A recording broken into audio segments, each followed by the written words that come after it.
You won't believe it. There was another apartment collapse in Miami last week in the city of Hialeah. As you can see, this made headlines, and this partial apartment collapse was covered by all of our local news stations.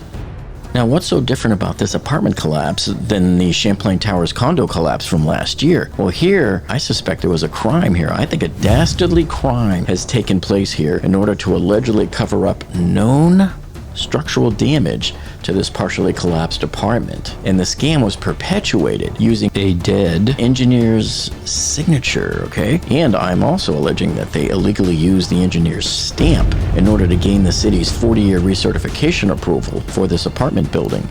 Now, Channel 6 picked up on this first, so I went digging also, and I found something. So let me show you something here. Let me show you something!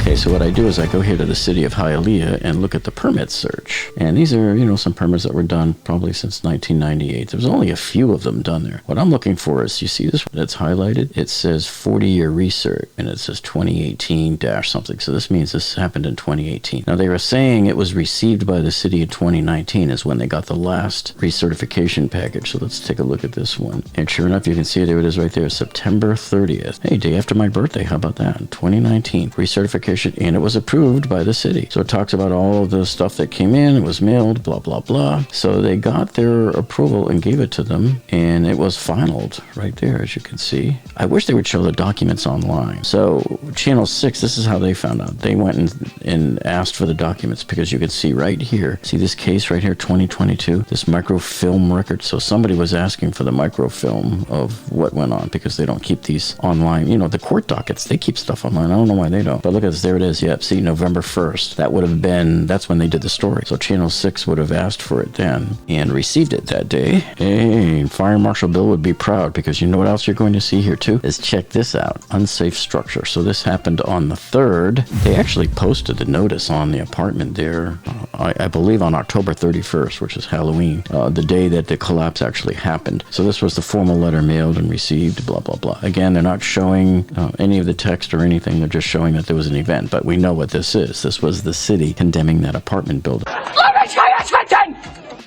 Okay, so it's simple. Here in Florida, we have this law on the books that covers multifamily dwellings. And what they're supposed to do is if they have to do this recertification to tell the city that, yes, the building is in good shape, or otherwise they have to start making massive repairs. And this has to be done with an engineer's approval, and not just a regular engineer. It must be a PE licensed engineer. Now, most of you probably know who Josh Porter is. He runs that excellent engineering channel called Building Integrity. He also does videos on like the condo collapse like we do. And he is one of those licensed PE engineers that can do this type of work. That gets turned into the city then, and then the city says, okay, everything looks good, and then they close out the report and they give you an okay. Now, what Channel 6 here pointed out, they did some research here the next day after this collapse, and they discovered that the 40-year recertification for this building was stamped with the engineer. It was embossed into the paper with a dead engineer's stamp. How do you like that one, folks? How often do you see something like this? So there's really only two scenarios I can think of here as to why there would be a dead engineer stamping off and signing off on these. So the first scenario that comes to mind here is maybe the guy really wasn't dead. Maybe he came back to life, maybe he faked his own death, or maybe he's just not quite dead yet. What do you think? Is the guy still alive? Bring out Jidditch! I'm not dead! Well, he will be soon, he's very ill. I'm getting better! No, you're not, you'll be stone dead in a moment. I feel fine! Thanks very much. Well, I can settle this debate once and for all right now, folks. Check this out. So I looked up and I found the obituary online for our deceased engineer friend here, who his name is Claudio Joffre, and I hope I pronounced that right. It might be Joffre. I don't know if it's Spanish or what. But anyway, look at this. He died on February 19th, 2017 at the ripe age of 86 years old. So God bless this man. He was working all the way up till the end of his life on engineering. Or was he? I'm a little suspicious here about this, folks, because really, why would somebody 86 years old still be doing the engineering and signing off and stamping and all that? I'm not sure about this. So I'm thinking maybe he should be retired, playing some golf maybe, long walks on the beach, enjoying the sunsets, or maybe doing some traveling, but not engineering still at this age. I hope they bring investigators in on this case, because I think something really dastardly is going on here. Somebody is passing off off a dead engineer's signature and stamp and putting it on real plans that are being submitted when it looks to me like maybe the work wasn't even done at all. And that's what it looks like happened here with this apartment collapse. And you know what, folks? Only here in Florida would something like this happen. It looks to me like there was some known issues. This is just speculation. Allegedly, there is known issues going on with this, and somehow somebody was brought in with this fake stamp and everything, just like these companies online on Craigslist that you can pay to roll back the odometer in your car, so that when you sell your car, you're misrepresenting the merchantability of that vehicle. And that's what was happening here with this building. You have owners that maybe they didn't want to do the work to get it fixed up back in 2018, whoever was the owner at the time. So maybe they bring in some engineer or get somebody who's using a fake engineer stamp to just make it look all legit, and then they send it off to the city. Now they don't have to do the work. But unfortunately, people can pay with their lives for this type of crime. Okay, so let's take a look at this screenshot from Channel 6's coverage. They had the best image of this, I think.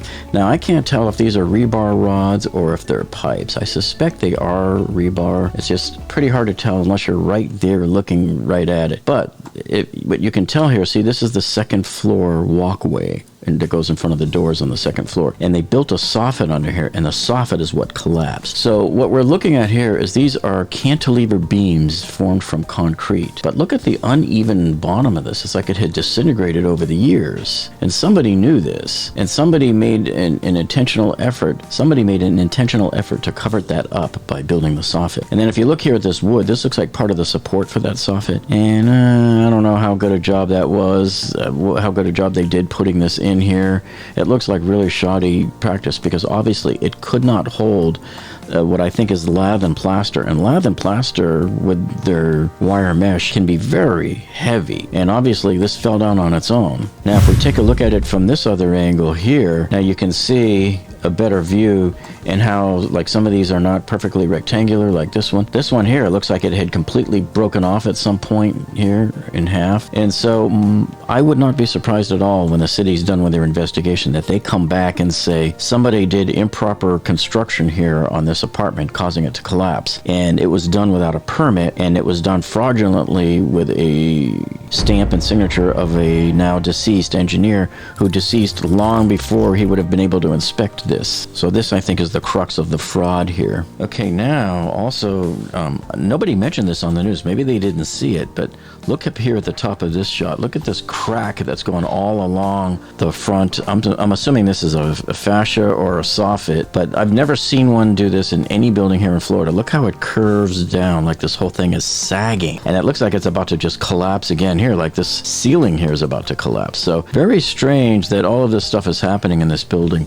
It's actually good to be able to see this now, like this, before there's any major collapse. That way you're not wondering going through the pieces later whether you missed anything, like, hey, was this thing cracking already ahead of time before we had a chance to stop it? But look, this is a pretty significant crack here. And by the way, I don't think this had anything to do with the soffit part of the building that fell down, because it was around the corner on the far right side of the building. In my opinion, it's not related to these cracks. I think these are already there. This whole building is falling apart.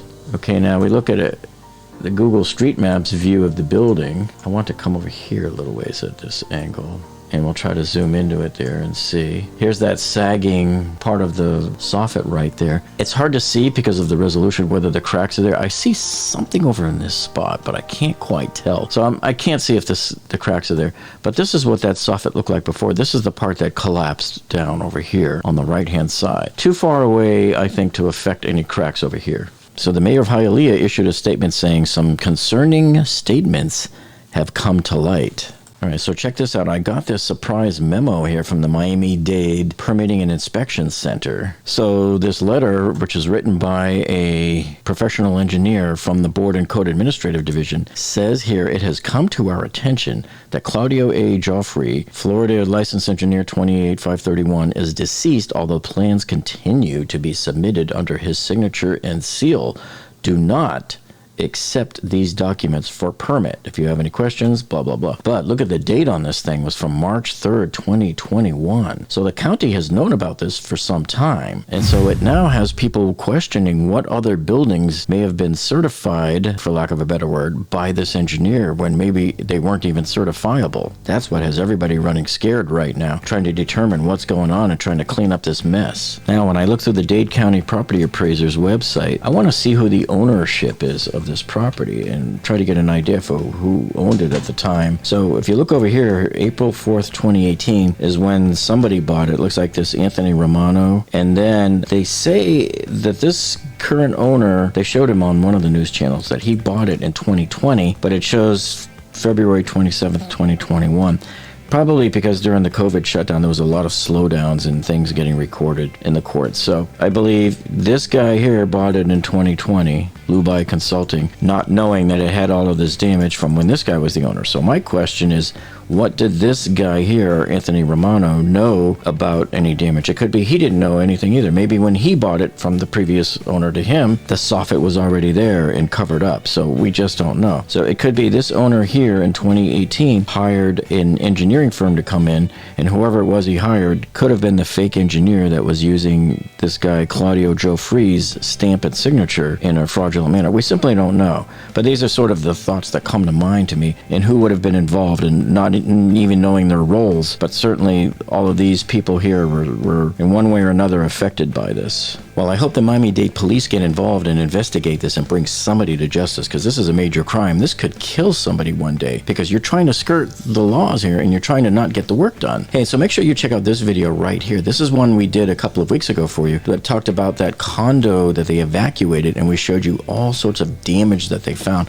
That was quite an incredible sight. You got to see that video. So thanks so much for joining us tonight, folks, and we will see you on the next one.